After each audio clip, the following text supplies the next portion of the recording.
Hello, everyone. Welcome back to the Angel Face Magic Hour. I'm excited. We're here with another guest today. We're here with Melissa Behm, and I'm excited. We're going to be talking about astrology, herbalism, and all sorts of stuff.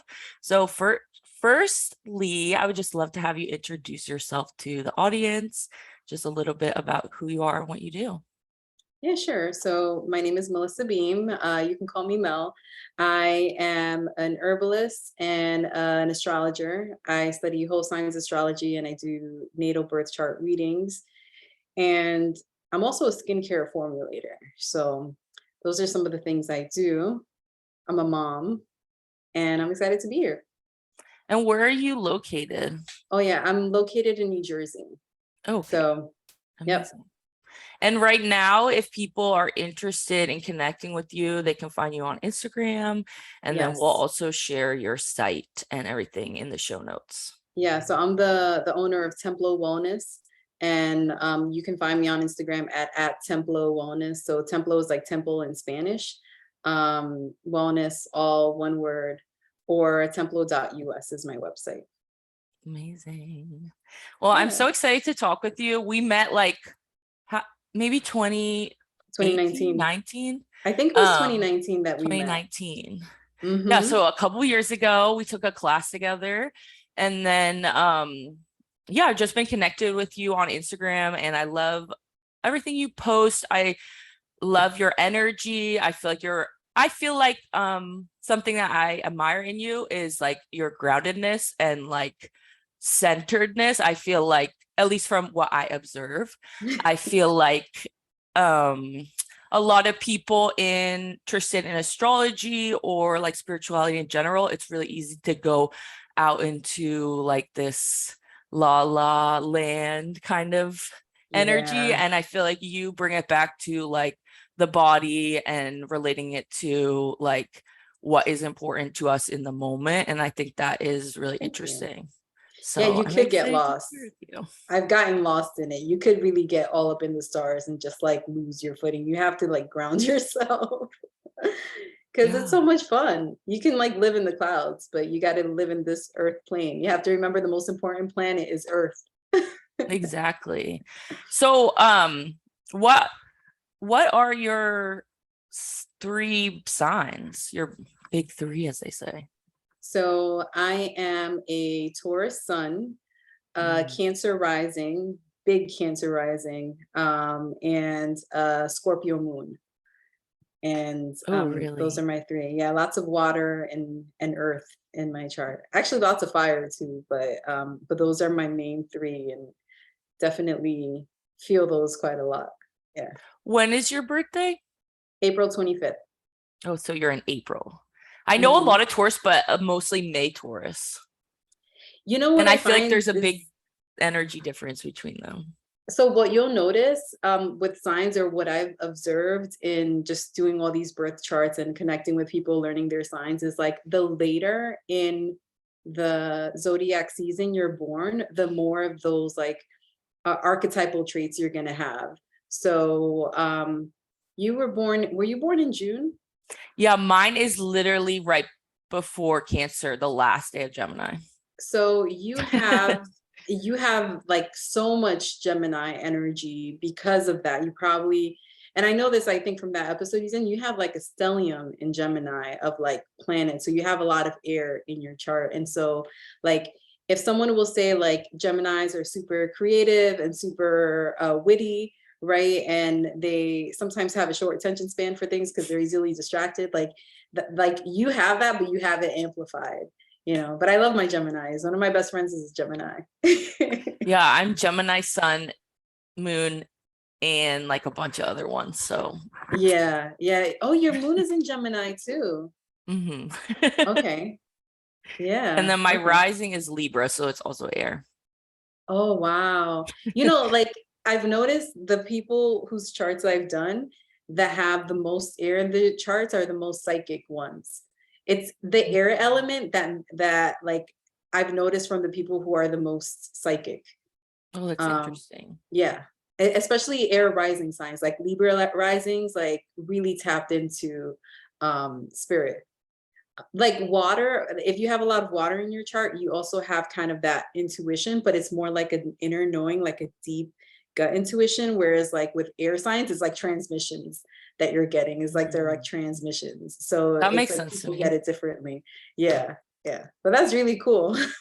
I wasn't surprised at all when I saw that you had so much air in your chart. I was like, Grace is so gifted. She's got so much going on there. But that's what I admire about the earth, like people and the fire people. I feel like, you know, it's now that I know a little bit more about navigating, like just being a human, it's easier to have all that air. But I feel like growing up, I was very much not in my body at all. Yeah, because there's your default, right? You're like now learning how to bring in the balance of it.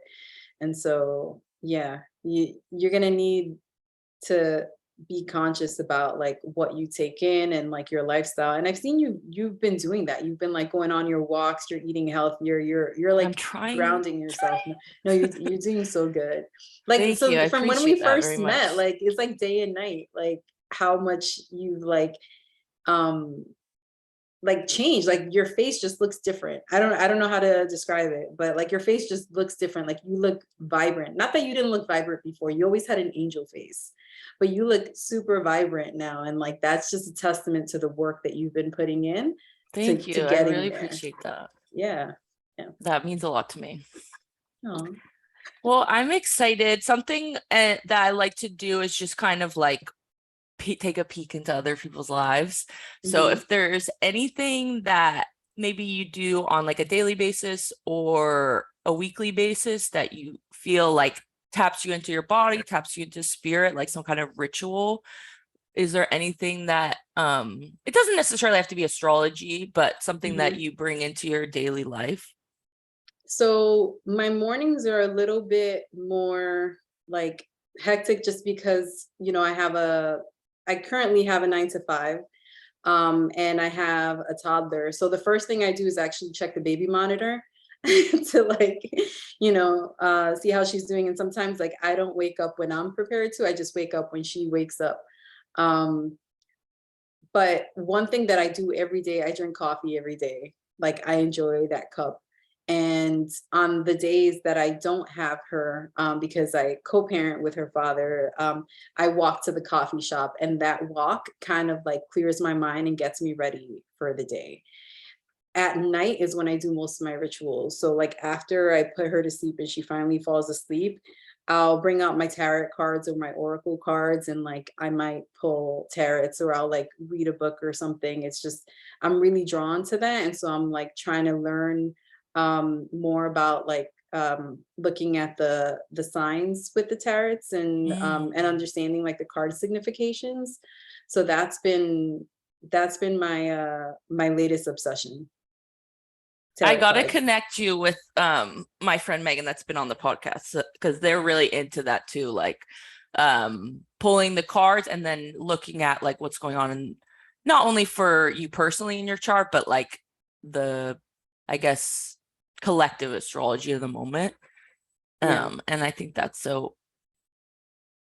it's so valuable to take those little moments and kind of be able to analyze them, Yeah. because there's so like 30 million things happen in the sky every day. So like pulling in something that relates to it, I feel like helps us, at least me, helps me understand what's going on. Because for me, it's very overwhelming. That's why I like to have people on who know more about it, Yeah. because it's so endless.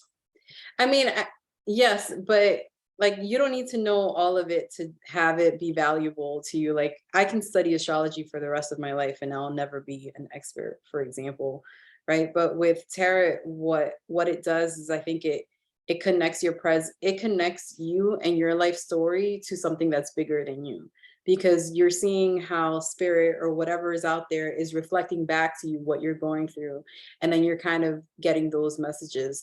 So it's like kind of connecting you to something greater, and like that mysteriousness, I'm all about that. My Scorpio moon's all over it. I'm like, yes, like give me more of this. Like what else you got for me? So it the other thing I notice is that like I'll dive deeper into kind of those spiritual modalities in times when I'm going through extreme change or where I feel emotionally like I'm going through a lot. It's like it's like my haven, you know, like you got to have something to kind of fall back on to get through the times that aren't quite as easy, you know, like just like kind of knowing that you're being seen, even if it's by the cards or spirit or whatever, just like feeling seen and acknowledged.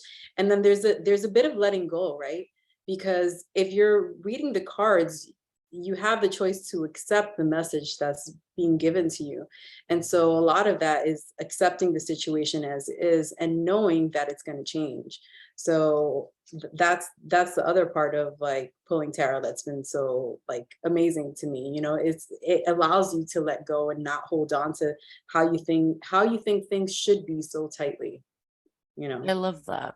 Yeah, I feel like sometimes we'll like pull on our desire to connect with these tools, like to almost avoid that of like what's Yeah. happening next, like what's in the future, like rather than this is what's happening now, and maybe I can see in the future it's going to be better, but that doesn't necessarily change what's happening now. Oh So yeah. being And able to say, yeah, this is what's going on. they read you for filth too. Like I had done like I had met this guy and I really liked him and I was like, well, this could be something, you know. So I pulled tarot right after and like the overall message was, I kid you not, there is a better option. Oh, I didn't they're want to like, believe sorry. that. But you know, he ended up ghosting me shortly after that. So the tarot cards were like on point. You know, I was like, wow, Oh my this is gosh, that's so crazy. funny. Yeah, Yeah. I feel like it's I always see memes about this too. Like the tarot is Mm. a little bit more of a harsh, like truth message than like an oracle card is sometimes like a little more gentle, like you're gonna be okay, I promise. Yeah. Tarot Tarot's cards, they like, don't care about I your don't know feelings about at the that. moment. They're out to just like, they're just reading you for filth at this point. They're like, listen, girl, no. Do you know like what your personal card is? Um, Currently, no, because I'm I work with different decks based on like what I'm in the mood for. But I do know that during the time just before I moved, around the time that I initiated some of the divorce proceedings this past November and December, I kept getting the High Priestess. Mm. So that one was coming through a lot. And then recently I've been getting the Moon, which is funny because of the eclipse season that's coming up. So it varies, I think, with what's going on in your life, right? So I had the High Yeah, there's Priestess quite a certain bit. ones where I see people will use like your birth date to see like what your card is. Like it's like Yeah, more of a like associated with your birth. that seems a bit limiting, don't you think? I think so too. Mine's lovers, and Okay. I feel like I don't know. I don't know if I identify with that. And how is the Lovers one based on your birthday, or is that the one that's been coming up for you It's recently? based on my birthday. Oh, it's So if because I you're a added like Gemini. my That's so numbers, yeah. literal. So it's like connected with your sign and things like that. Yeah, that one was just lazy that they attached it to your birthday because Gemini is the twins. So Exactly. yeah. I feel the Hierophant energy a lot for me personally is what I feel has been coming up in the last You've been like pulling that card a 6 lot. years. Yeah. Or 6 months. I mean, not 6 years. That's a long time. I've been pulling that one. But I think the moon is a great card for you, like that inner reflection and like being able to tune into that. Yeah, it like challenges you to use your intuition more because the moon card also, at least from what I've been reading, is it kind of shows you that not everything is as it seems. Like there's more. And often the situation will eventually reveal itself. But what it tends to tell you is like the current situation isn't what it appears to be. So use your intuition and wait for the messages to reveal themselves, and like be open to listening to and receiving the messages. At least that's what I've garnered from that, which isn't really helpful, right? Like, because you're just like, okay, so the guidance that you have for me is that It's to things listen are to the as they guidance. appear. Cool. What things, when? So, but no, it's about having faith that stuff is going to work out. Yeah, and I think sometimes too, like tarot is kind of different, I feel like, from the astrology, because there's not time really frame for it. It's like you could pull this card and maybe 5 years later you understand what the heck happened. Yeah. But Well, the astrology is like interesting more thing, timely. yes. And So the not. interesting thing is like, so the tarot cards, almost all of the tarot cards are associated with a zodiac sign or an element or a planet. So I think like the emperor is associated with like Aries or like Mars, and obviously the moon's associated with the moon. There's one, I think the Hierophant might be associated with Jupiter, might be ruled by Pisces. So like there is different, don't quote me on that. Someone who's like an expert on this is going to be like, she doesn't know what she's talking about. But my point is that they're associated with different parts of the zodiac. So there is a connection there. I'm not yet an expert in it, but there, what you'll notice, and this is like the connecting point between tarot, Ayurveda, astrology, herbalism, and Chinese medicine, is the elements. So you're going to have fire, air, earth, and water. And then I think in Ayurveda, there's also ether, right? Which is like the void, nothingness, but we'll skip that for now. But like the 4 elements, that's what's consistent within all of those modalities. So if I cast your birth chart, I'm going to see all the elements in your chart. I'm going to see the ratio that you have of water versus earth, air, and fire, right? And if I do your Ayurvedic disposition, and I do kind of like that assessment to see what elements kind of are ruling you right now, it'll tell me how much earth, air, and water you kind of have. So those are all things that are kind of translatable. And what is so your dosha? I'm a kapha. I'm kapha, and I have little bits of vata and pitta, but I'm mostly kapha. I run like cold and damp, and I'm like curvier, so I have a lot of water in my chart. And So you definitely sometimes, can see those connections yeah, I in your see the personal connections. chart. And so what you notice is like, even if someone like physically doesn't look like someone has like someone who would have a ton of water in their chart, they might suffer from ailments that someone with a lot of water has. Like they might get like swelling of their joints, right? Like that's too much water accumulation, too much dampness. And then oftentimes, like, so someone, for example, with a lot of air in their chart, they might suffer from like nerve pain, because air is associated with like kind of like that function. Is you might get some nerve pain that you need to address. And then a lot of fire is excess inflammation and excess heat rising. So you notice people that have like a lot of fire in their chart, they are prone to getting like inflamed red skin. Sometimes they have a reddish tint to their hair. So it's really interesting how those modalities, just by the elements, you can kind of see, like how someone is made up. Yeah, it's so interesting. I see a lot of clients from facials who have rosacea, and I'm now gonna have to find out what their astrology is. Well, it can That's really also interesting. be, yeah, so like with they could be so when you look at medical astrology, for example, like Capricorn, like every zodiac sign rules a certain part of the body, right? So Capricorn rules the knees, the shoulders, and the skin.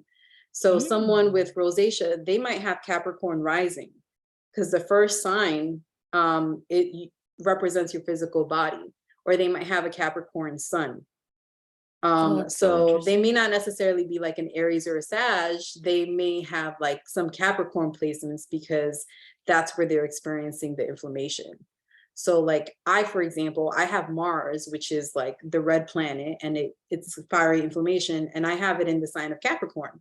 I suffer from eczema. Mm. So when I'm in the sun, I get like breakouts from eczema. I mean, there's ways that you can palliate that. Like if you're eating a healthier diet, you're less likely to break out from it, because eczema starts from the inflammation starts within, and it's just activated when you're in the sun.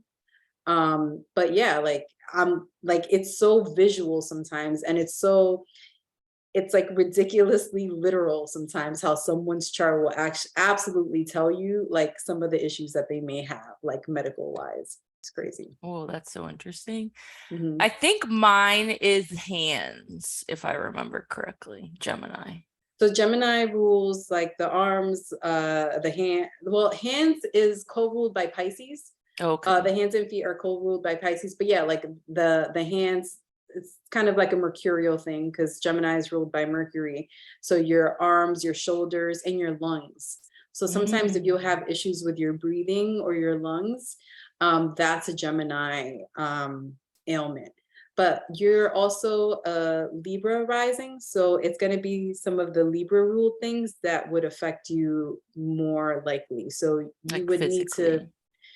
yeah, so you would need to focus on foods and herbs that are supportive of your kidneys, because Libra rules the kidneys, and your endocrine system, like your stress response and stuff. Like, so some of that grounding stuff like ashwagandha and that. And then what else is Libra? You'd also need to ensure that you're having like a regular menstrual flow. I'm not sure how, like we might need, but like you need to make sure that you're having the right herbs to ensure that you're having like That's a actually something regular I'm flow. working on, like my period. I used to have really, I mean, I don't know if anyone cares about, we talk about all sorts of stuff on here, but I talk about all sorts of stuff. like I used to have a really regular period maybe until a couple years ago, and now it's like more not sporadic but just spread out. So I've Hmm. been supporting, I go see an acupuncture person. That's very good. But I've been doing raspberry leaf tea. Raspberry leaf tea is good. But any suggestions for like um I guess like not necessarily mm, cramping in like the womb area, but more my lower back, I'll get cramping. Any suggestions? Cramping in the lower back. Do you get what are some of the symptoms that you get around the time that you're supposed to get your period? Do you get like swelling, I'll get bloating? like inflammation usually like in my back. Hmm. Um, and I'll get more emotional symptoms like irritability. And how do you do with herbs like cinnamon or ginger? I love them. I'm a big Okay. cinnamon and cardamom person. But Okay. I usually just do with those kinds of things, I just put it in like powder form. So I don't know if Hmm. it's better to take like a tincture or something. So what I would do is like immediately when you told me that, I was thinking of yarrow. Mm. Yarrow would be so yarrow I would kind of palliate it a little bit, because I would add a little bit of ginger or cinnamon to the infusion to help drive the blood flow, because like energetically yarrow is cooling and drying, and you don't want too much of the cooling and dryiness. But the reason why I like yarrow is that it's a natural nervous system relaxant. So it'll help relax the nerves in your lower back, because that's like the tightness that's happening. Ah, So it helps relax the nerves in your back. It's the only um, herb that I'm aware of that is a stimulant. So it helps stimulate blood flow, but is also cooling at the same time. Like the other herbs that stimulate blood flow are heating. They're like cayenne pepper, cinnamon, ginger. They stimulate blood flow, and rosemary, but they're like warming on the constitution, but yarrow slightly cooling. So it cools, and what it does is that it relaxes the capillaries enough to open them so that like your menses and like your circulation flows better. Mm. And it's also a natural diuretic. So it supports your kidneys. Oh, And which what is you what may you're notice, saying too. yeah, so it supports your kidneys. And the only thing is you can't really take it long term because you could get liver toxicity because it is a little bit strong. So what you could do is like you could do an infusion every day or have a tea every day, like for a week before you're supposed to get your period. And then so what'll happen is you'll get your period more regularly.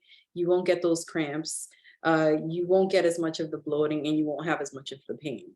So I I'm would going do, to literally yeah. make it after we talk. After we're Okay. done. Yarrow and I cinnamon. have it in my cabinet. Yeah, so yarrow and cinnamon. And if you want a little bit more moisturizing, you can add a little bit of marshmallow root or marshmallow leaf. I was just gonna say I have that too. But That's very mushy.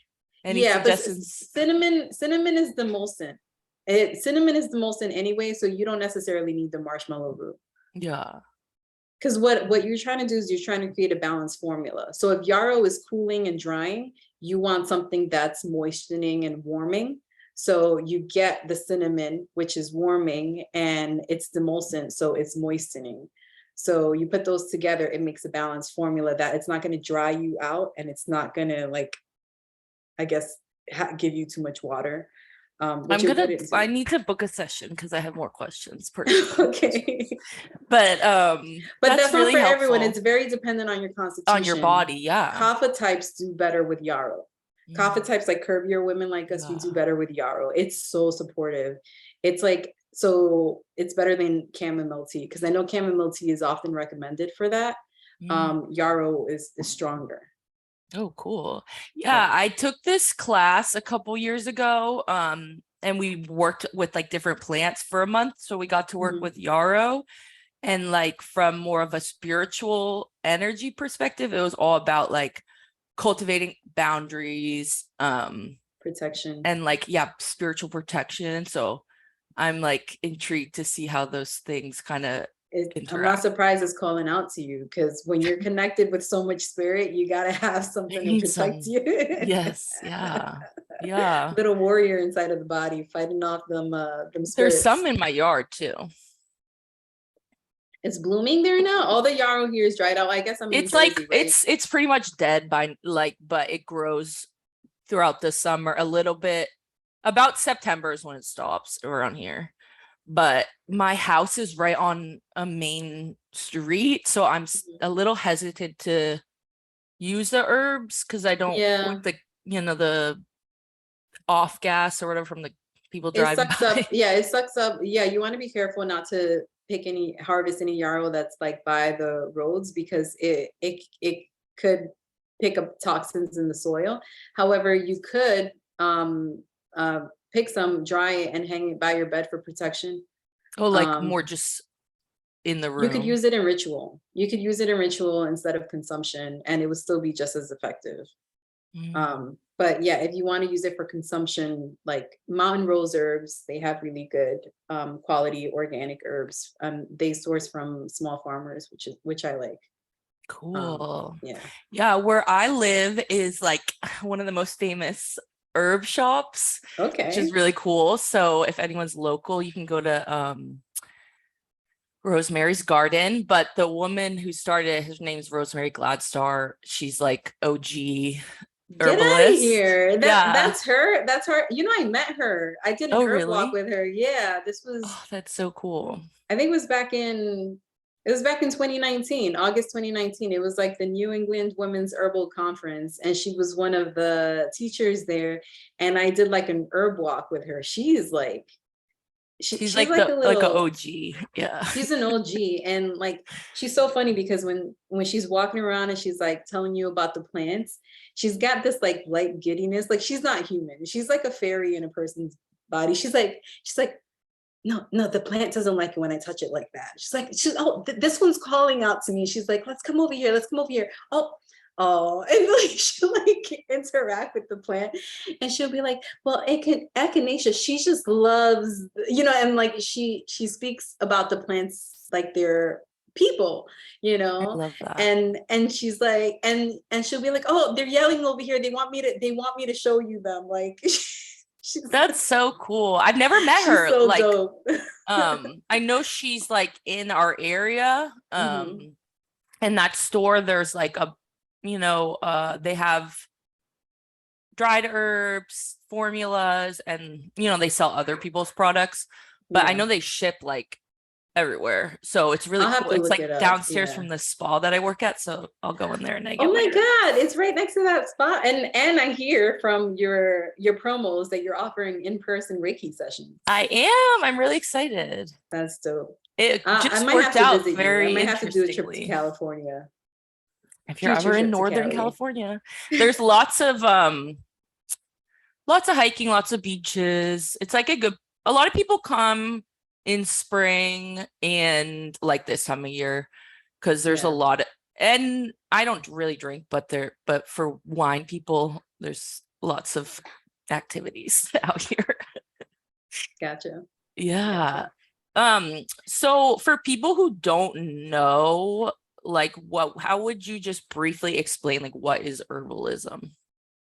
Yeah, so herbalism is essentially like what 80% of the world practices. It's just we've been so westernized to look at medicine from a clinical perspective that we sometimes completely disregard like natural herbal medicine. So herbal medicine is essentially using either your food or the herbs and teas and roots at your disposal to treat, to bring your body back into balance. When your body's off balance, that's when you'll have like illnesses and other symptoms. And herbalism is a way to help support your body getting back on track. So Beautiful. that's what I consider it. But I feel like I'm right in the middle of kind of understanding the importance of like clinical trials in Western medicine and then like herbalism. Whereas, like, let me tell you, I was one of those people before I worked in pharma that thought that pharmaceutical companies had the cure to cancer and weren't sharing it. Like, there was that theory, right? Like that we have the cure to cancer and we're not sharing it. I can tell you that that's not true. Because if we had the cure to cancer, we would share it and we would monetize off of We'd it. make money Big off time. of that shit Yes, for exactly. sure. Lots of Exactly. money. I think that's a thing that people think a lot like, oh, well, the doctors, the industry wants us to be sick so they can profit off of the medicine. But kind of. But also, they would make money off of that too. I would say there's a time and place for everything, and you have to use your own judgment for it. So if you have a cold, right, you don't necessarily need to go to the doctor and get antibiotics and the strongest amount of codeine or whatever to like help your symptoms, right? Like, you can absolutely use herbs to help get you back to health, right? When you have a cold or something, you take some elderberry to help amp up your immune system, right? If you don't have an autoimmune disease, you can use an herb like echinacea to help shorten your cold symptoms as well. And the reason why I say autoimmune disease is because when you have an autoimmune disease, your body doesn't recognize parts of your own cells and it attacks them, right? And so that's what's happening to someone with lupus, for example, where their body is registering their own cells as an external pathogen. So there's like a fight inside of that person's body. If you bring in an herb like echinacea, which is an immune system stimulant, it basically powers up your immune system. If your immune system is all powered up but targeting the wrong things, like your own Yeah. body, it's not good. So I would just, the caveat, like, as long as you don't have an autoimmune disease, you can use herbs like echinacea and St. John's wort and other antiviral, immune system, like amping up herbs. But if you do have an autoimmune disease, you want to go careful. You want to have more things like reishi mushroom and elderberry that help support your system, but they don't like get your system ready to attack, because you would be attacking your own cells. Oh, that's so interesting. I never knew that about echinacea. Yeah. So there's that. And then there's the thing, if you get diagnosed with stage 4 pancreatic cancer, no amount of turkey tail mushroom is going to help you get better. That is an acute issue, and you need to go to the doctor and like get the appropriate cancer treatment for that. You can use herbs and supplements to do it, but like, a 5-day sweat lodge retreat isn't gonna you can't pray away a disease. Yeah. So there's a time you could place support for it, but you're not gonna it's not gonna just disappear. So Western medicine shines in acute situations like that. We have patients that are in complete remission when they only had a few months to live,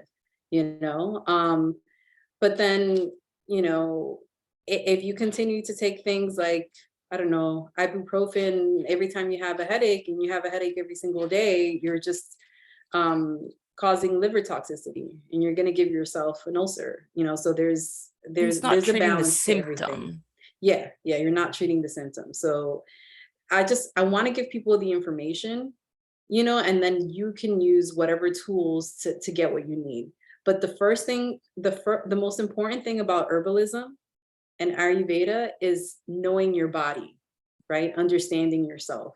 So that's why I practice vitalist herbalism, and I study with Seja Papam. I found him through a podcast. Cool. But he incorporates Ayurveda and those things, because he'll tell you this herb is good for this body type and not for that body type. And that's really important to know. You can't just blanket prescribe everyone. I don't know, trying to think of an herb, holy basil. That one's super gentle. It's not, but you can't just prescribe everyone like the same herb. Oh, motherwort. You can't prescribe everyone motherwort, who's having menstrual problems, because motherwort is only good for certain types of menstrual problems, right? And it's not good for everyone's disposition. If you're like a Vata constitution, which means you run cold and dry, and you're very thin, and you're very and your frame is very petite, something like motherwort, if they don't use other herbs to palliate it, can actually exacerbate your symptoms. Because it's constitutionally cold and drying. So if you give that to somebody who's already cold and dry all the time, it's probably going to make their symptoms worse. So it's about like understanding your body type and your client's body type before you actually start to give them recommendations. Just because something like in a textbook says that it's good for this, you have to take into account the fact that our bodies are biodynamic, right? Yeah, I think that's so important. Like, I think when people say, oh, it's just a plant, like it's tea, like, but it can really affect your body in profound ways, which is beautiful, but you can't just like take 30 herbs without doing any research. Exactly. And if you're taking any medication, like diabetes medication or mental health stuff, like you definitely need to make sure the herbs are safe for you to take. And I don't like to just recommend herbs on the fly to people, right? Like for you, I was able to recommend herbs because I've seen your birth chart, right? Like, and I know a little bit about your medical history because you had shared it with me in the past. Like, so like I had a little bit of that information. So it's not like just by what you were telling me and me looking at you, like I have to take into consideration all of the things, normally you would want to do like an intake form from someone to really get to know, what's going on with them and when the symptoms started. Yeah. I've taken like Chinese herbs before, but only based on like my acupuncture person telling me after working with me for a while. Like it wasn't like, okay, you see me for 5 minutes and then here's all these herbs. Yeah. It was like I went for like a couple of months and then they were like, okay, let me try these things. And they were really helpful. Supportive? Oh, okay, good. Yeah. I only had to one of them I only had to take for like 4 months, but it was like I was having a lot of digestive issues. And I might ask them if I get back on it because I'm having similar problems. But it was like essentially like these little pearls, but they're made with herbs. So you take it like a supplement. You don't have to like put it in tea or anything. So it was really convenient. Yeah. Because the teas just take time. You have to sit there and drink them. Yeah, I like the fact that herbs come in different forms, right? Like ideally you're going to want to do like an infusion where you let the herbs sit for a few hours in the hot water and then you strain it. And the reason why that is so great for most things is because, you know, the liquid covers more surface area within your body. It covers more of your urinary tract, more of your bladder. So it's like working on all those areas, especially if you're trying to address something from that area. However, pills, hey, if that's all you have time for and pills work, do your pills.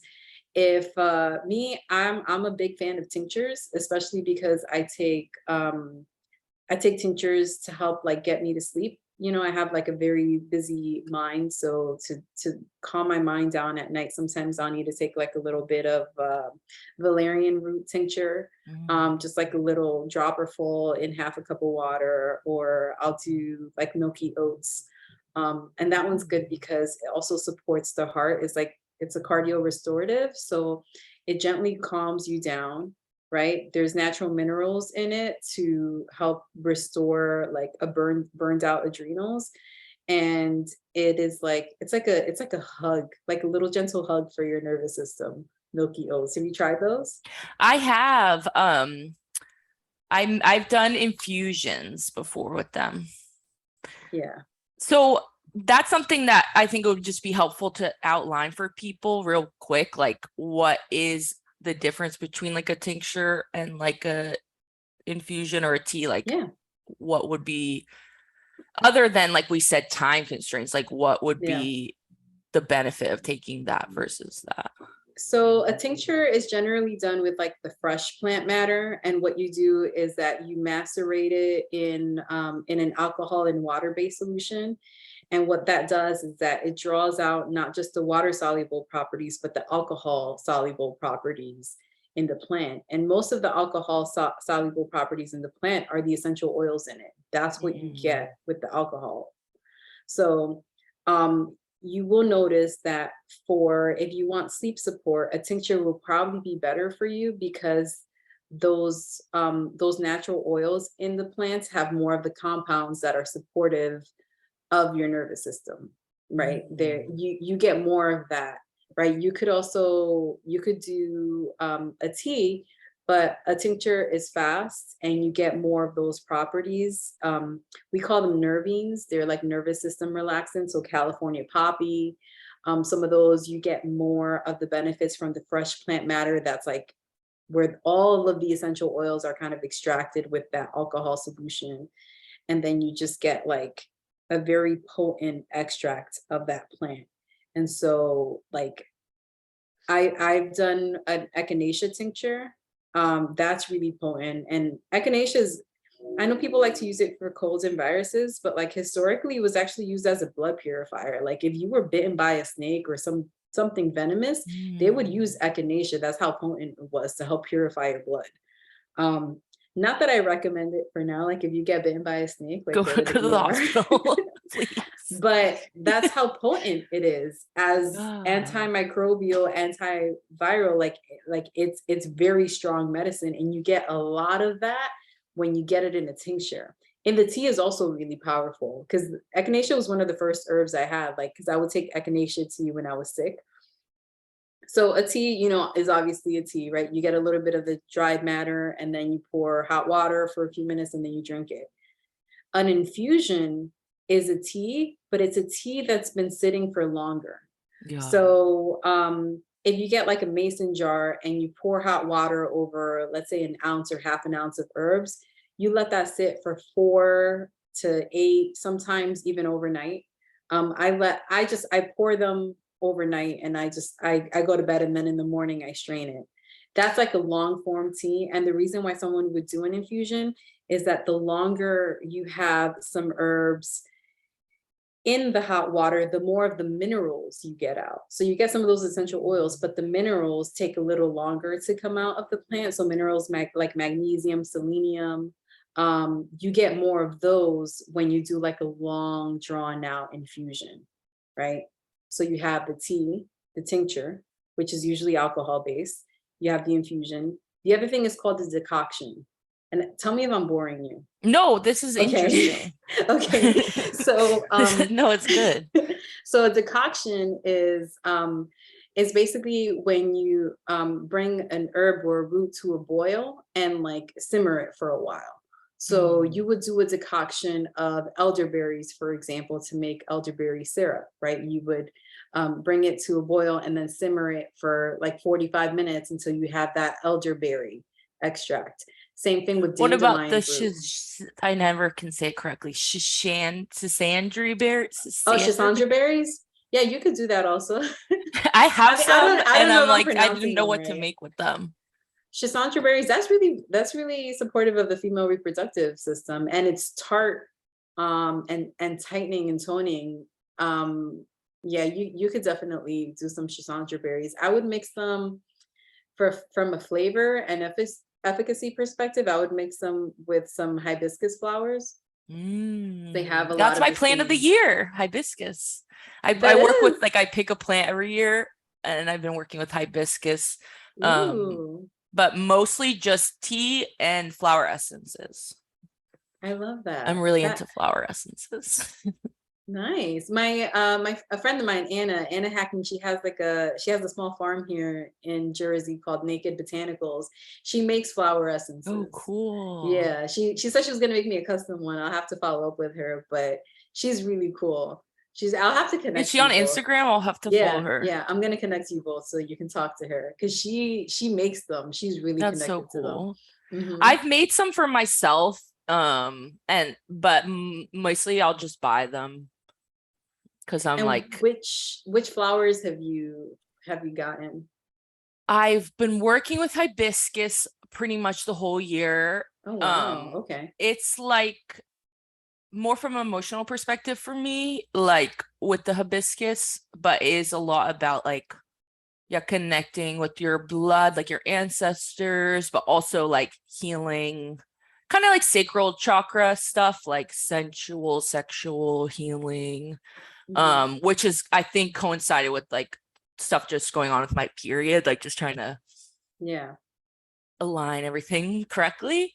you can do a But I triplet. worked with Rose for a full year, or actually for 2 years, and that's when all my mediumship stuff opened up like really wide for me. Wow, I And love Rose.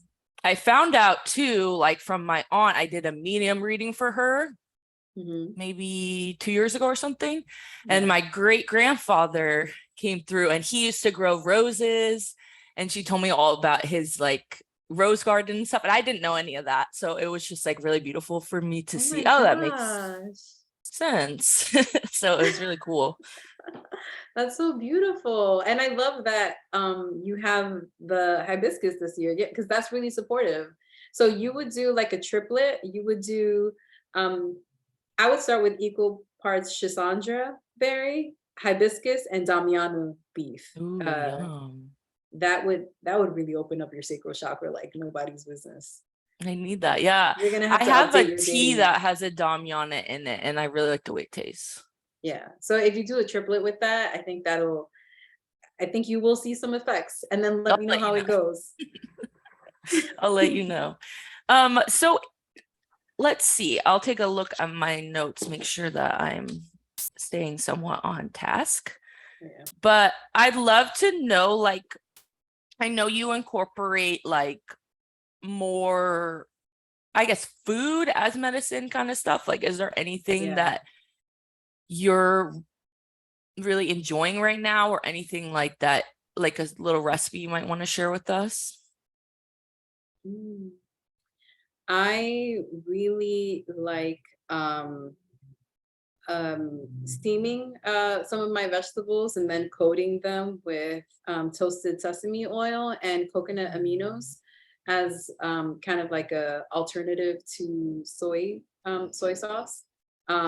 It gives it such a delicious flavor, but toasted sesame seed oil is also very warming.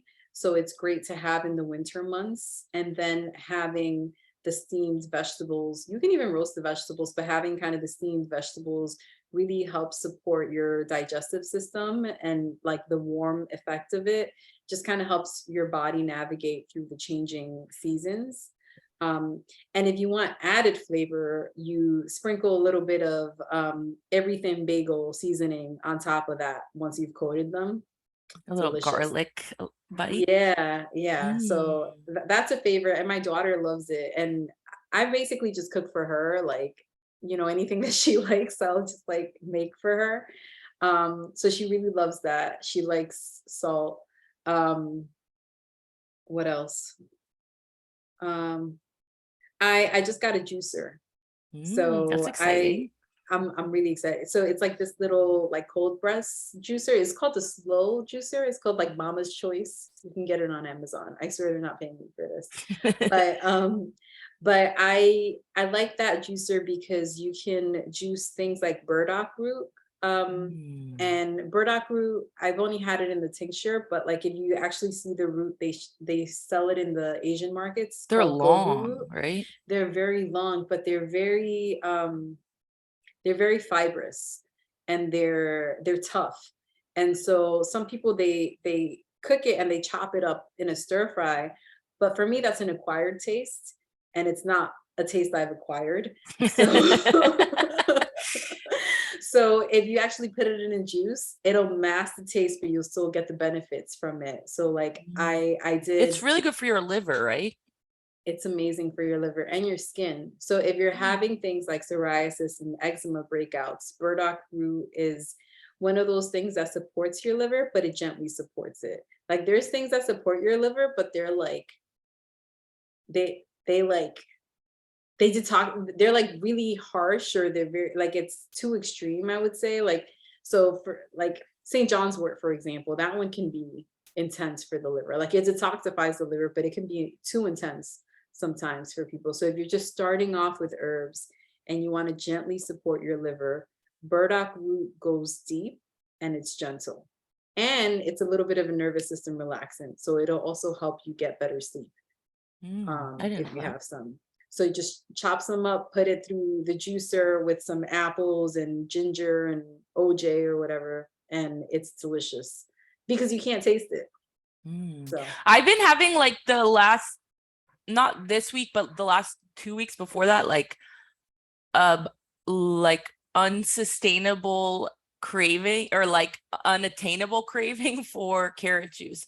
Like I kept ooh. making multiple carrot juices, and I was like, I don't know what this is about. Like, but there's something I was like nutrient needing in my body. Vitamin A, yeah, probably Maybe, vitamin yeah. It A. was like I made Retinol. it multiple days in a row, and then I went to a juice shop and I was like, I'm just gonna buy some because I don't want to have to make it again and clean the How juicer. how long does it take you to make it with the juicer? Is it just the It's not process of that long reading to it? actually make it. It's just like the Yeah. cleaning it out process after. Yeah. Sometimes I'm This too this lazy. juicer is like easy to clean, which is why I bought it. It was only like $60. They give you the $20 off coupon. It was like $60. I was like, $60 for a juicer? Yes, let's Yeah, do because it. when you go to a juice shop, it's like $6 for one juice. So at least in That is why I California. purchased it. So there's a Whole Foods by me, and the juices that I like are $11 each for a 16-ounce bottle. $11. And It's then just some not are worth it. $13. So I was like, I'm gonna buy a juicer and I'm gonna make my own juice. I love And that's that. what I did. And I feel a little bit vindicated in that. I still bought the juice a few weeks ago, but I feel better that I don't have to buy it again. I'm really into beet juice too. I'll do beet and carrot together, and it's really pretty. It's really pretty, and it's very good for you. It's not a lot of people have cravings for stuff like that. It's good that you're so tapped into your body that you know what your body's like requesting of you, you It's know? taken a long time because I feel like for me, I was very much only eat white foods kind of person as a child, like just mashed potatoes and bread, you know? So it's like learning what is delicious too, as Mhm. well. I had to learn all this stuff as an adult. When I was little, like, I mean, I was one of three in my household. I'm actually one of four on my dad's side, but like my mom, she was a single mom working, going to school. Like what we ate was Kraft mac and cheese, Chef Boyardee, so stuff out of a box, Yeah, a same. can, and then Kicks. We didn't really have vegetables or fruits. Like we didn't eat like oranges for like we didn't have like I'm still I feel like it wondering was how we apples and didn't that's like it. Like, which is the yeah, most boring fruit apples to me. sometimes apples, but like I didn't like the Macintosh apples, and that's what was No. available in the school and Honey stuff. crisp or Yeah. bust. I'm a Honey Crisp person. That's my favorite apple of That's the all only one I time. like. That's the only one I Well, I buy. like the yellow ones too, actually. I don't know what they're called, but Oh, they're the yellow. golden something. They're called Those are golden good. something, but the green ones aren't bad. The green ones are good in juices. They're too sour for Green. me. But in a juice, that would be good. Yeah. Or if you put some peanut butter on them, it like helps the sound, or some almond butter, like just cut up a few slices as a snack. Have you tried it? I'm allergic to peanut butter, but I could do something else. Like I'm a big tahini sunflower seed person. butter. I don't know how it would taste with tahini. It might be kind of weird, It might be a little weird, but but I'm a big tahini person. And I love sesame oil. So I'm going to try your little recommendation. yo, it's good. I mean, it's just honestly like I like to cook just whatever I think my daughter would enjoy eating. Like I can cook all types of things. I know how to make souffle. Like I used to be super into cooking, and it's just unless you have someone to cook for, whether it be a friend or roommate, whatever, like it's just not as enjoyable if you're just making it for yourself. Yeah, like a It's not. fancy 17 million step meal. Yeah. So she's given me like the joy of cooking back, Oh, I because love like that. you see her eating and she's like stuffing her face. Toddlers, they're just like they have no filter. They just tell you if they're enjoying it or not. So That's cute. yeah. So, something I was curious about, like when you were pregnant or like kind of pregnancy to postpartum, were you taking herbs or anything like that? Because I know I've never been Mhm. pregnant, so I'm not an expert, but I know there's certain things you don't want to take, like if you are pregnant. Yeah, it's funny because I did a lot of research on that before getting pregnant, and I was like so excited to try it out and share the knowledge. And I ended up having it's called it's HG is the acronym for it, but it's basically excessive nausea throughout the whole pregnancy, like the entire pregnancy. And so That's it was really fun. extremely, yeah, it was extremely humbling for me because it was like it was the one thing I couldn't really use herbs to fix. Yeah. So I had extreme heartburn, and I was throwing up multiple times a day. The saving grace was that everyone was in quarantine, so like I would be dialing into work calls and conference calls, and then I'd like say my piece, and then I put it on mute, and then like my head would be in the toilet. Like that is how sick I was, Yeah. um like throughout the entire pregnancy. So an herb that really helped me was Gatorade. um so Gatorade was A really little helpful. electrolyte balance. Yeah. Mashed potatoes or regular potatoes, chicken breast, um, and egg and cheese sandwiches. Those were like the only things I was able to eat pretty much. That's interesting. I feel like eggs are so intense sometimes. Yeah, for some people, whereas me, like I eat eggs every morning. Like almost every morning. I have like in the morning, I have the appetite of a football player. So like I need my egg sandwiches. So for me, it wasn't that big of a deal. But one thing that I did try to do later on in the pregnancy, I did try to have like infusions. So like nettle, raspberry leaf, those are good. to have, because they help tighten and tone the uterus and kind of get you ready.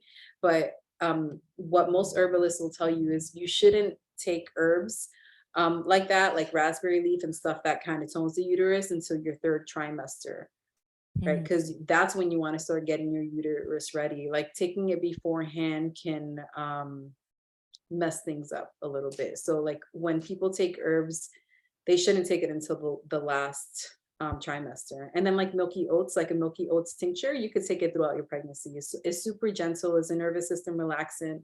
And one thing that like pregnant moms often have is they get insomnia.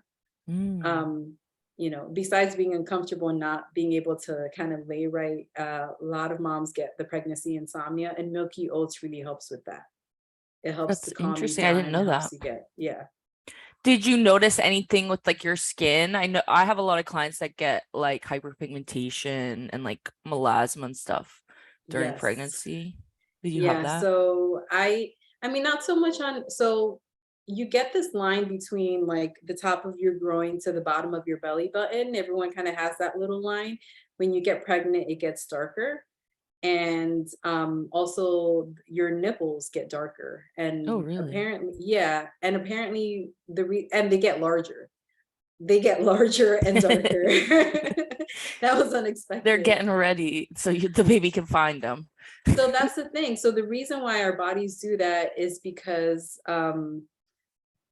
babies have poor eyesight, and it helps them find the nipple better when I it's was just darker. joking, but that makes a lot of It's sense. true.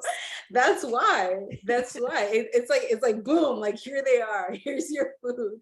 And so that's why. And then it actually doesn't go away till like months after you're pregnant. So your body's still kind of adjusting.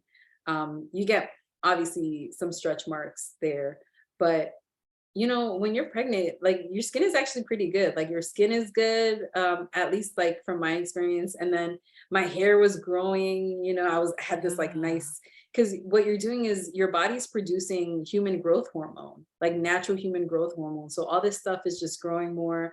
You get your joints are more flexible. So like I naturally have TMJ, you know, so I have tightness here, but I didn't really have that when I was pregnant because all your joints are loose, Oh, you know? wow. Yeah, so That's you so get certain interesting. things. Yeah, your body changes so much. Yeah, and our jaw is like so much linked up with our hip. So I wonder with like the expansion in that area, if it was like kind of loosening up the jaw somehow. Yeah, yeah, so it loosens everything up. I mean, um, so you'll like they tell people to do like pregnant yoga because like when you're one, it helps you get ready for birth. It helps prepare your body, right? Like you're toning up some of the right muscles to help push better, and you're relaxing some of those muscles. But the reason why pregnant yoga is so popular is because when you're pregnant, you're more flexible.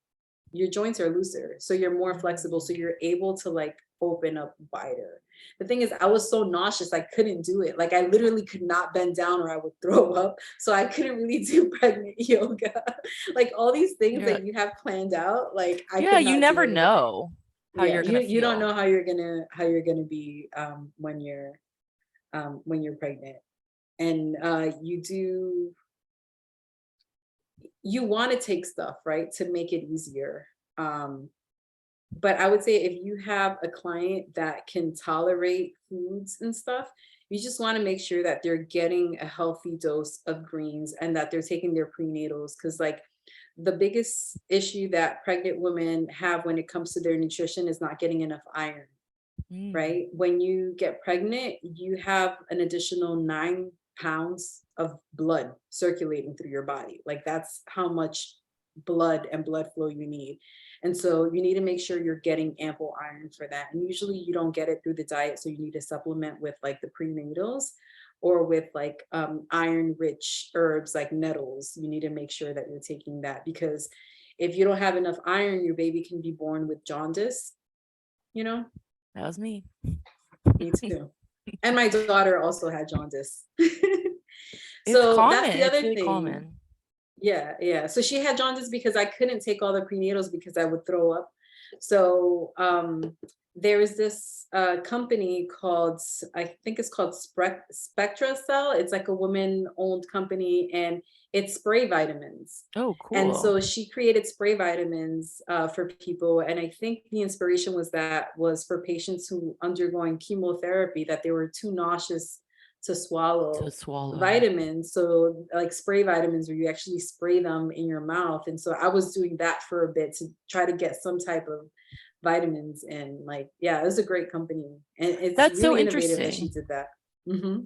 I've Hmm. taken like a spray magnesium, but I've never seen other types. So I'll have to look at it into it. I'll share it with Even though you. I'm Like, not I'll share the throwing up resources all the to this time, if but you want me to. I feel like it's easier sometimes to absorb if it Yeah. goes through the skin. Well, part of the marketing for that was like it's absorbed 90% better than other vitamins, because it doesn't have to go through your Like our digestive stomach. tracts. Yeah. Like it's directly absorbed through like buccal absorption, like through your mouth. Sublingual. Something like Sublingual. that. Yeah. Yeah. Amazing. Well, we have a little more time, so I just want to kind of let me see if there's any other questions I had about the pregnancy stuff. Is there anything specific if people are breastfeeding, like that they wouldn't want to take, like herb wise? Anything that's not really safe for young children to take, you wouldn't want to take herbal wise. Like you don't want to be taking Oregon grapefruit, for example, which is like a potent like root. You don't want to be taking that while you're breastfeeding. Um, you also want to be mindful of the types of prescription medications that you're taking.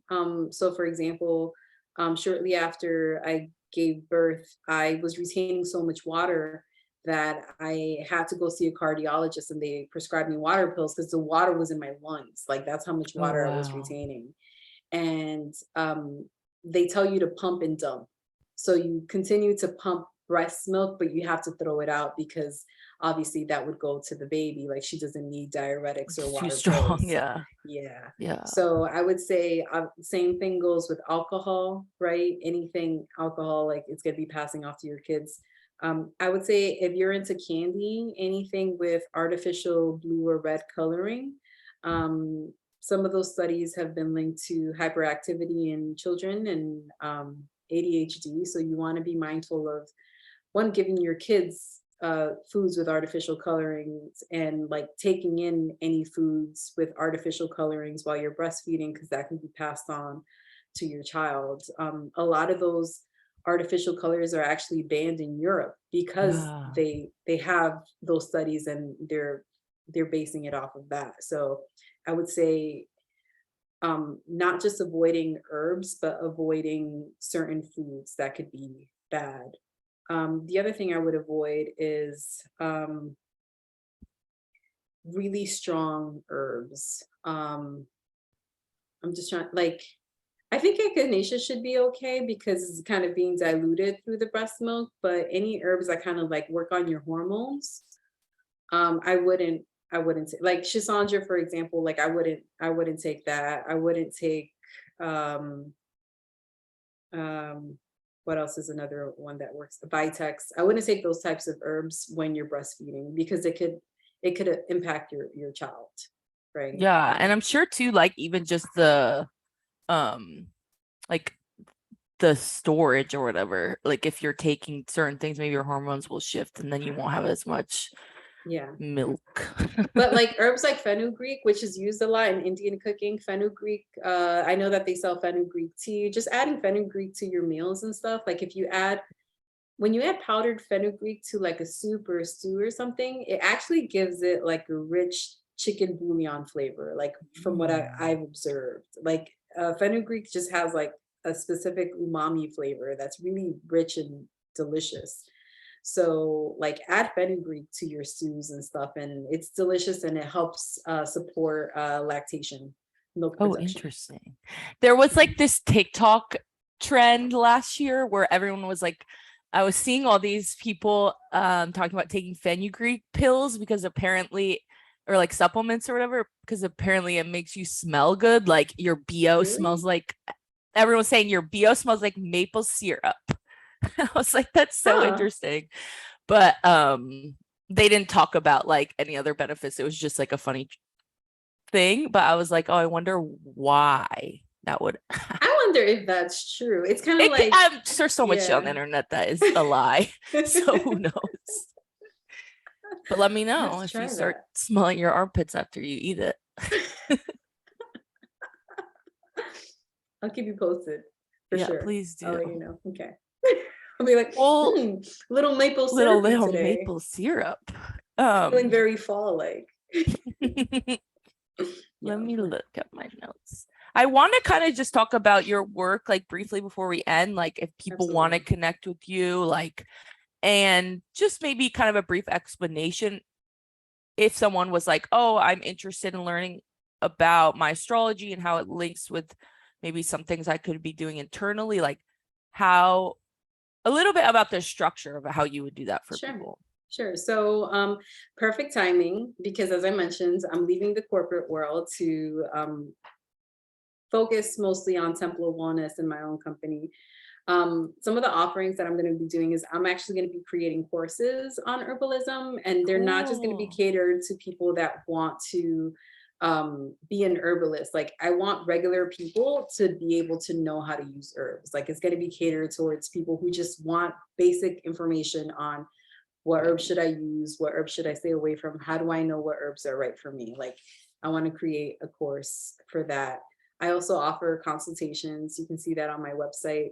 I'm big into astrology, and you'll see that on my Instagram page. So I do offer birth chart readings.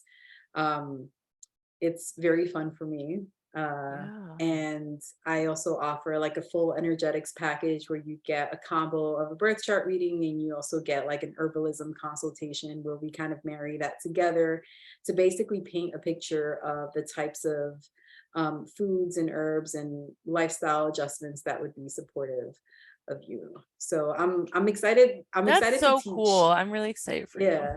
I'm excited to teach. I'm excited to work one-on-one with people, and I'm excited to finally be in a space where we can be more preventative and more of like a health advocate. Whereas like I've been in an industry, and the industry's been so good to me, right? Like I was able to take vacation. I can afford to quit because, like they gave me such a good lifestyle. Um, but pharma is it's like when you're at the end of your rope, right? Like or at least the medicines we make, because we make cancer drugs and drugs for like multiple sclerosis and like severe levels of multiple sclerosis. So um oftentimes like our intervention isn't until the very end, and Yeah. it's necessary, and it's our drugs have changed people's lives, but I'm more interested in helping preventing you from getting there. Like we want to get to the point where you don't get diagnosed with stage 3 cancer and then have to refinance your house in order to be able to afford the cancer treatments, right? We want you to instead put some money aside and spend a little more on the quality foods that you're buying for yourself.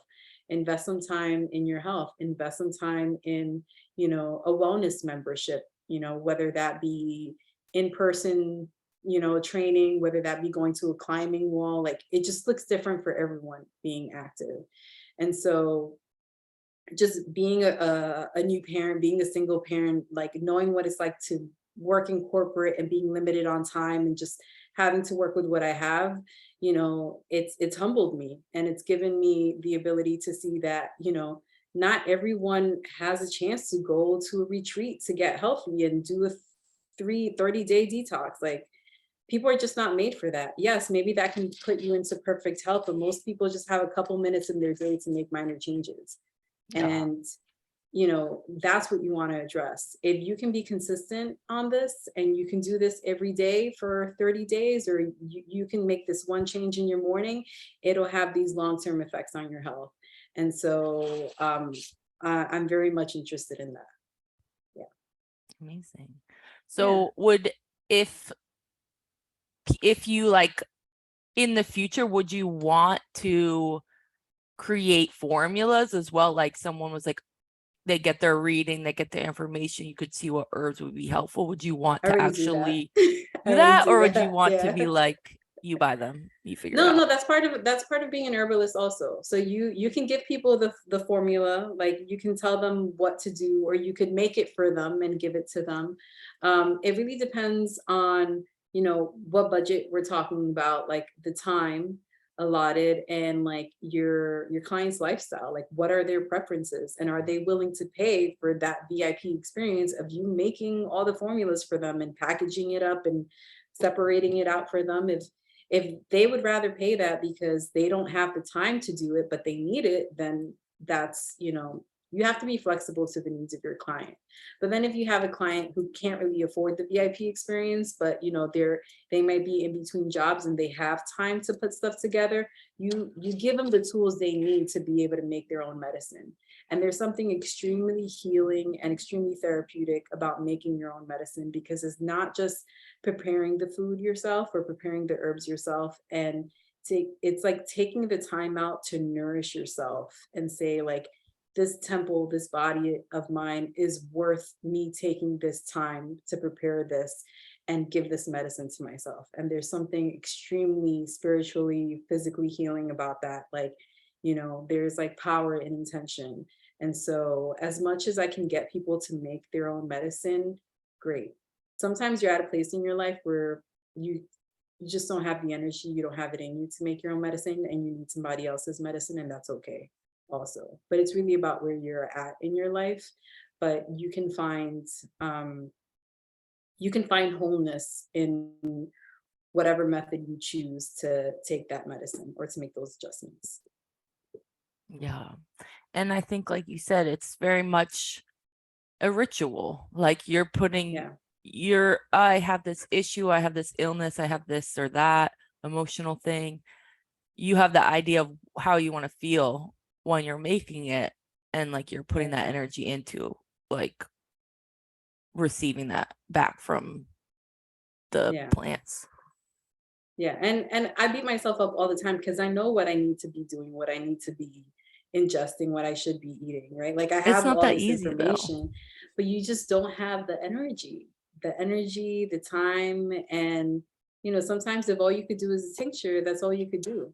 But I am looking forward to kind of getting more of my health on track once I, you know, leave the corporate world, which is happening. I think by the time you launch this podcast, I'll be working for myself 100%. So I'm excited about that. So I'll be documenting some of that journey of how to get your system back into balance after almost 20 years of working in corporate America and ignoring your health.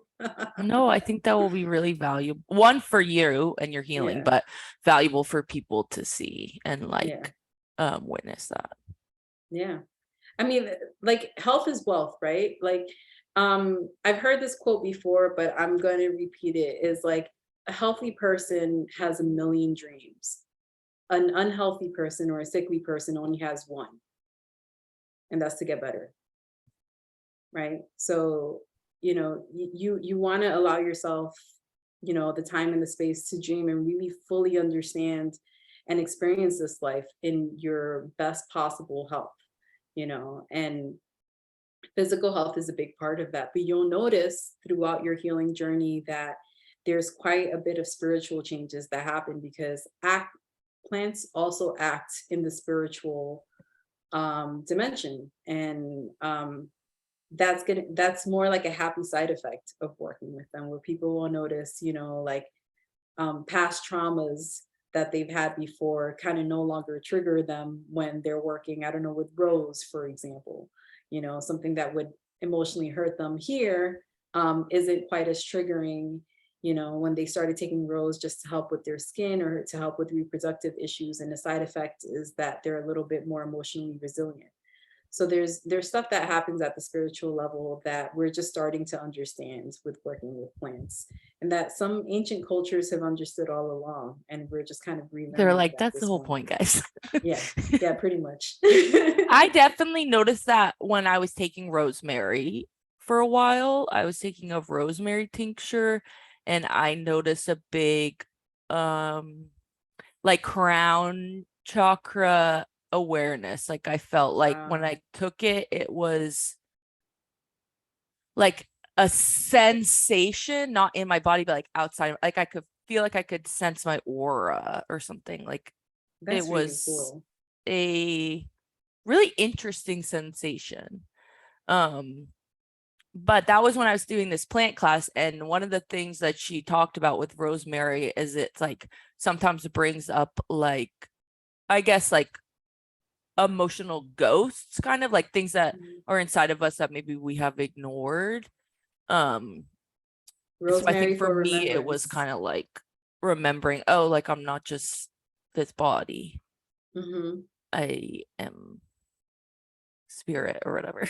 It was very I interesting. just love how intense like your experiences are, just because you're so you're much more physically sensitive to things like plants and herbs.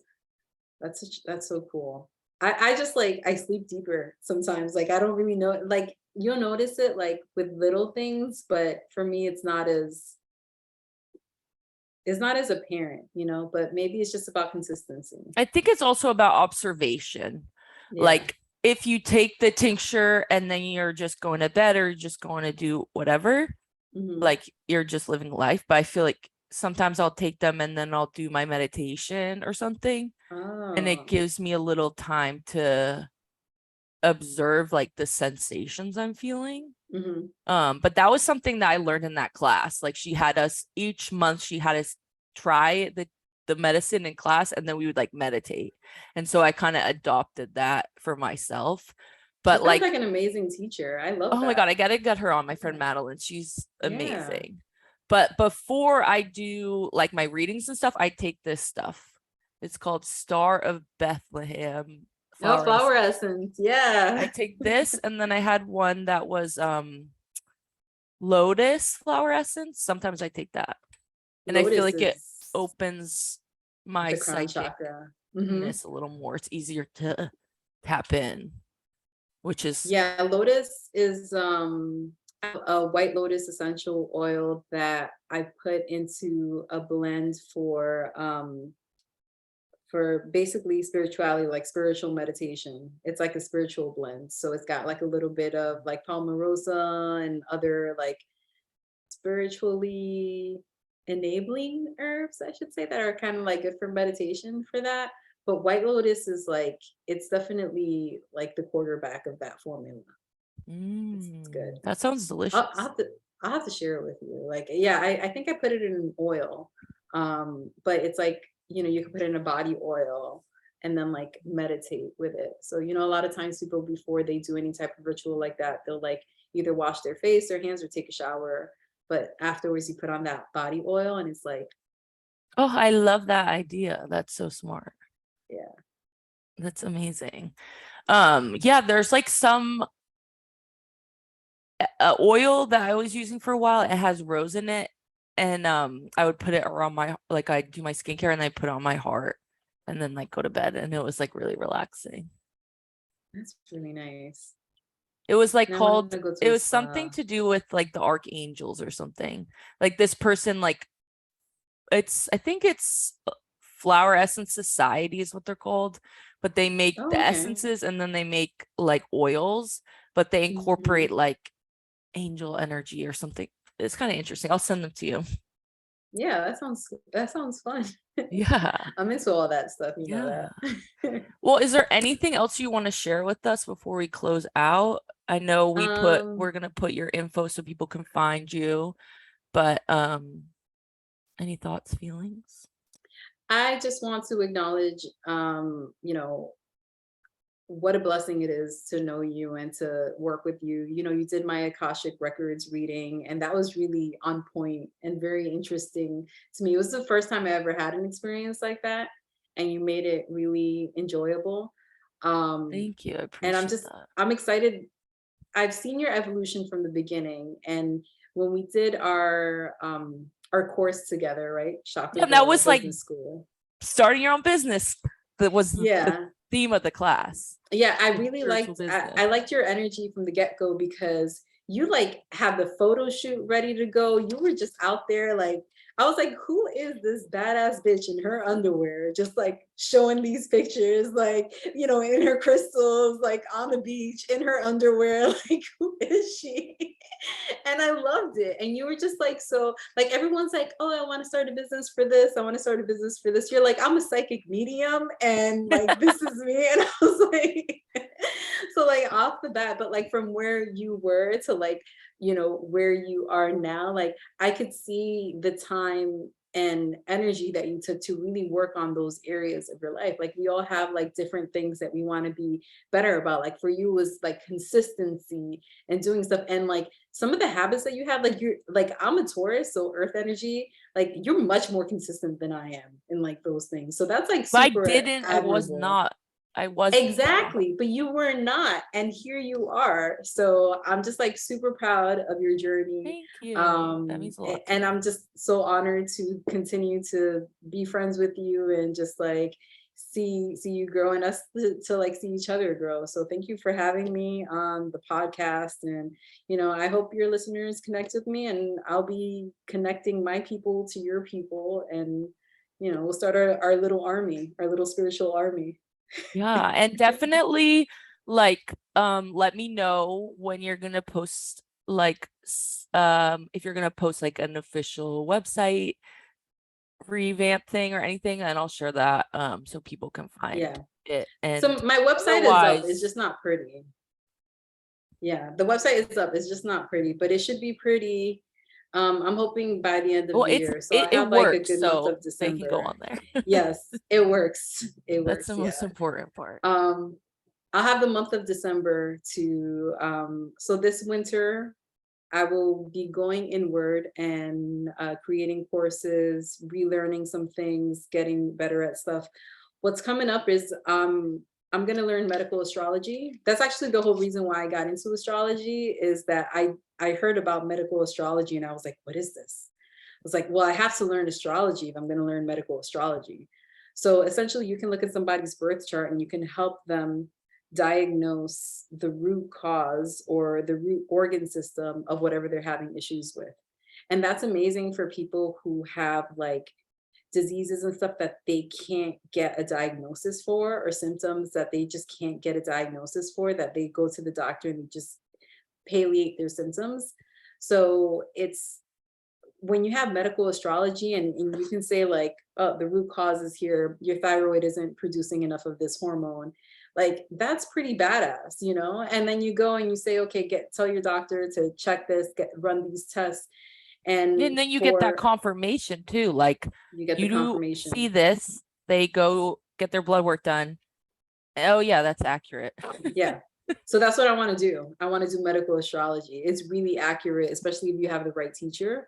You have to be careful, obviously, with how you term things and say things and reiterate that you're not a medical practitioner. But for people who have had health challenges and are just looking for a way to either find out why they're not getting pregnant, or find out why they have constant inflammation and pain in a certain area, and you can look at their birth chart and say, you need to look here, and you can actually change somebody's life, like literally their actual um the way their experience of life is enjoyable because they're no longer in pain or they're no longer suffering for whatever it is. So that's next. I'm gonna become a medical astrologer. That's I gonna love be that for you. dope. Yeah. And I feel like, that really aligns with the work that I do. It's very much about seeing what's going on in the organs and all that to see. To me, I relate it to more like a past life sometimes, but Mhm. I do think it's really important to find those root causes. Like even if it's not so hard, it's even if it's hard to understand like the literalness of like why would that happen, Mhm. but I think being able to then tackle how to heal it once And you they find it. interconnect too. Like you can see somebody's past life details on their birth chart. We won't get into it. That'll be for something else. But that totally relates to where they hold energy in their body. So you can see some of the past life details and overlay that with the medical astrology portion. Like That's so cool. it's I want to it's have so you do sick. my reading, Okay, sounds please. good. Well, thank you. Like I Yeah, can't tell you thank enough you. how awesome this was. Yeah, I love talking with you. So yeah, I'll put all your information out there. And then when this goes live, we'll share on Instagram and TikTok, all the places. So, and then if people want to watch the video, it's linked in the show notes. So everything is here. Awesome. Yeah. Thank Well, you. thank you. And we'll see y'all next week. Perfect. Okay. Bye.